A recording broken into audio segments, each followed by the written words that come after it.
Hi, I'm Blake Sanders. I am the youth pastor here at Edmonds First Baptist Church. And with me are some of the students that went on our trip to Colorado.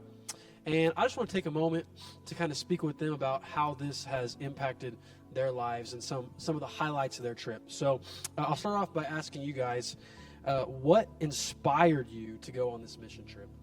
What made you want to come? I went on a mission trip to Colorado last year, and it was just a really eye-opening experience. And so it made me really want to go again and to continue the work that God started there.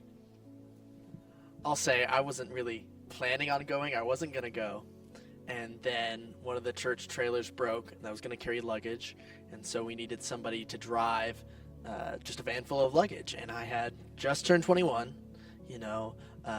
was working for the church, single, no dependents. I could take a week, not off, but take a week to serve. And so I was able to do that. And I think what was really powerful for me was like God was moving. God was not surprised that the trailer broke and that we needed somebody to drive. Like that was his plan. And so for me to be able to fulfill that and then get to go on this mission and serve people, that was really wonderful. For me, I just like to be able to do the Lord's work and just be able to do with these people as well and touch the hearts of others and people that you see that are just lost, and being able to share Jesus Christ with them is awesome just to be able to do. What kind of service did we do while we were in Colorado? What are some of the things that we did to serve? My personal favorite thing that we did was serve at the food bank. We got to serve there and just help them prepare food for the homeless, and I just really enjoyed doing that and being able to do physical work and help others.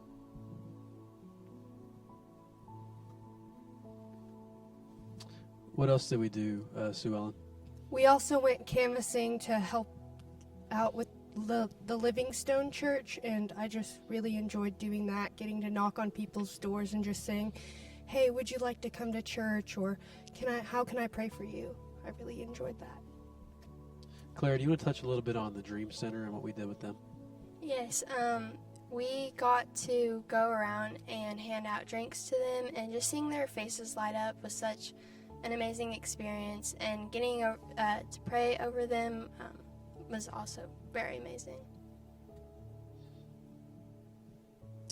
Who is someone y'all met, or maybe something you did that had an impact on you personally? When we went to the neighborhood and had that hangout where we invited people around, we got to do a snowball fight, and just to see all the smiles on the kids' faces, and when they got their toys, it was just awesome to see, and seeing the light that we brought was very, very nice. Nico, what's something that you found impactful throughout the week?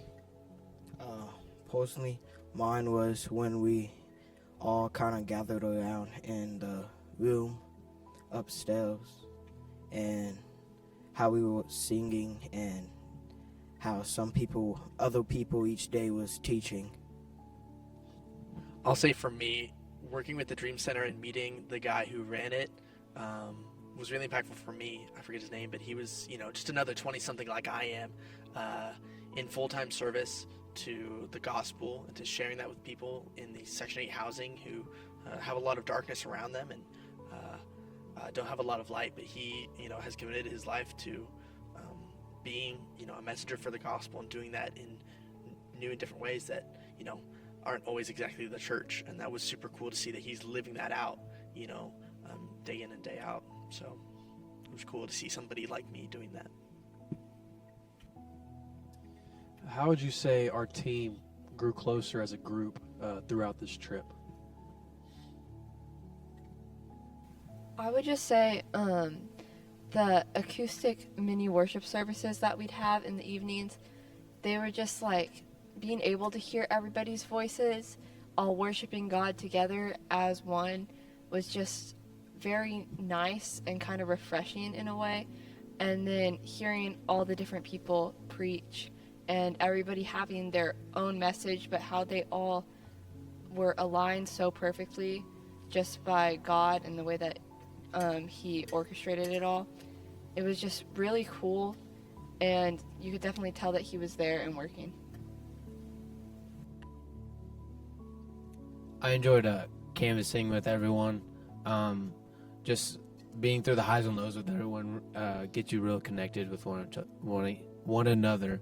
And also the van rides with each other, just being able to connect and listen to music together is just awesome. One thing we got to do together is play this game called Silent Football. And if you've ever heard of football, like real football, if you know anything about football, it's nothing like that. But we really bonded over some fun games together, so that was pretty special. How did God stretch or challenge you this week? What's a way that maybe you got out of your comfort zone throughout the week? I definitely got out of my comfort zone by doing a devotion in front of people. For me, one of my worst fears is just talking in front of people, and I felt like the Lord kind of put me in that situation to get more comfortable in that situation, because as Christians, that's something we should be able to do, and just be able to talk to people about the Lord. Grace Kimbler, what's a way that you were stretched out of your comfort zone this week? For me, it would just be when we were canvassing, having to go to like random people's doors who you don't know, and just have them open it and like be like face to face with a new person, not knowing how they're going to respond to what you were going to say. It was definitely scary, but like seeing how the Lord worked through them and opened up conversations with so many people in such a lost city was just really cool. So, What do you think, Melody? What's the way that you were stretched this week? Like Grace said, canvassing, I stumble over my words a lot, so that was kind of intimidating, but God worked it out, so. In what ways has this trip changed your perspective now that you're back home?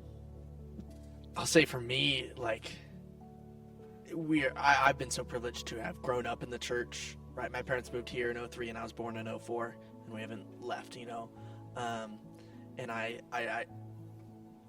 take for granted how blessed I am to have the gospel and to have the Bible around me. We were prayer tabling in a major city center, and this kid comes by and we're talking to him for a while, and he's asking these questions. He's like, yeah, man, so you have faith about, you know, Jesus and the resurrection and all these things? And I say, yeah, man, I have faith. But do you have doubts? I was like, yeah, I mean, you've heard of doubting Thomas. He goes, no. And for me, that was just like shocking. You know, that's just like a Southern phrase. Don't be a doubting Thomas, you know? And maybe part of it is just that we weren't in the South, but I mean, he really didn't know much about God or His Word or who Jesus really was. He had a lot of questions about divinity and Jesus being fully God and fully man. And I think that's something I need to take with me going forward, is like, hey, you know, just because we're in the Bible Belt, just because somebody's in church, just because, you know, somebody is from Oklahoma does not mean that they know the gospel or know the truth about who Jesus is and was and what that means for us. Kinsey, what's something that changed your perspective throughout the week? Yeah, I think this week was just a really great opportunity for these students and also for us leaders to just practice what it's like to live on mission. And so, like, coming home, I just hope that we all, as a body of believers, just go out, and whether we're ordering food or walking around our neighborhoods to walk our dogs or whatever, just to get outside like that, we're taking opportunities to pray with people or just shine the light of Christ to them. Okay, one final question for you. What would you say to someone who's thinking about maybe going on this trip next year? Me personally, I would encourage them to go. It's always just a great experience, and you can see God working within your church and within the work that you are doing. And it just helps you as a church and as a group grow closer to each other, while also being able to work together and be on mission for God. I'd say, I mean, the Great Commission is go therefore and make disciples of all nations, baptizing them in the name of the Father, Son, and Holy Ghost, right? And I think when you go on mission trips, like, that's a way for you to do that, right? A way for you to go somewhere and be really, I mean, have a scheduled way of, you're going to go and make disciples, you're going to go and minister the gospel and have the ministry of reconciliation.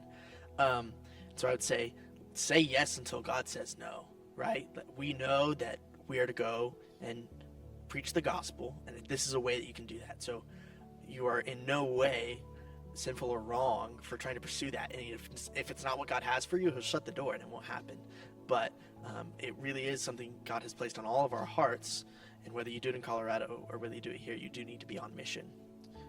What was your favorite part of the week? My favorite part of the week was the last night that we were staying at the church. A few of us girls and leaders got to just sit down and just share our testimonies with one another, being like completely honest and just open, and just hearing from each other of different ages too, just like hearing things that we've struggled with or things that we're struggling with right now. Like that just built a sense of community that we are able to bring back here and hopefully go out and extend that to either people in the youth ministry or just in schools as well for the students. That was just a very important moment for me. My favorite time of the week was probably on the Fridays or probably the whole week. Really, I got to hang out with everybody, get to know them more in a deeper connection, and probably make some new friends along the way as well. My favorite part of the trip was canvassing, because it was a way for me to step out of my comfort zone and knocking on doors to strangers, and I enjoyed that. I would say my favorite part of the week was also Friday night, like how Kinsey talked about, just being able to get together as some of the girls and just share our testimonies and be so open and vulnerable. But also it's just cool, like seeing how relationships were built and trust was open. Just as we continued to talk, people became more vulnerable, and I don't know, just seeing the relationships continuing to grow as we got back has just been really cool and beneficial. So as you can tell, this week has been really impactful for me and in the life of these students, and just eye-opening, and has given us a lot of different perspectives about the world and our sin, our depravity, and the grace and the mercy of Christ. So we just want to say thank you for the opportunity that you've given us to go, and we hope that you will join us next year.